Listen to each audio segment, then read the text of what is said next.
मोरही वाला के होला 56 इंच के छाती रे। अरे बोलबे जे बरियारी बोलबे जे बरियारी लुट जाई देह के बाती रे। सीतामढ़ी वाला के होला 56 इंच के छाती रे। सीतामढ़ी वाला के होला 56 इंच के छाती रे। सीतामढ़ी वाला के होला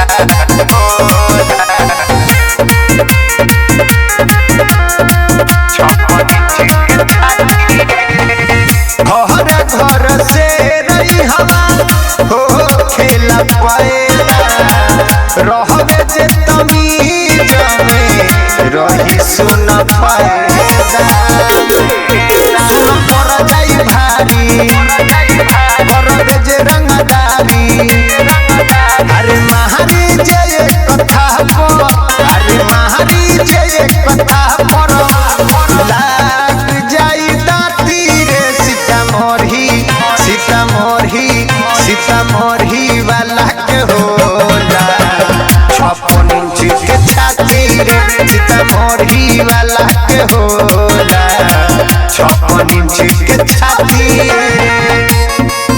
सीतामढ़ी वाला के होला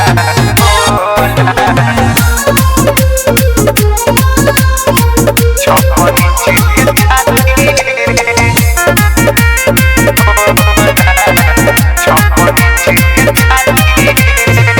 राइटर रोनो धीर के नाम बेबकाती एक बेरी मिलबे तो मांगे लगबे माफी। ललया मरीज कहेला नहीं केहू के सुनेला। अरे हमरा जिला के दोहरे सुनो हमरा जिला के दोहरे भाग लगबे पाती पाती रे। सीतामढ़ी वाला के होला 56 इंच के छाती रे। सीतामढ़ी वाला के होला 56 इंच के छाती रे। Mahakal recording studio Ludhiana.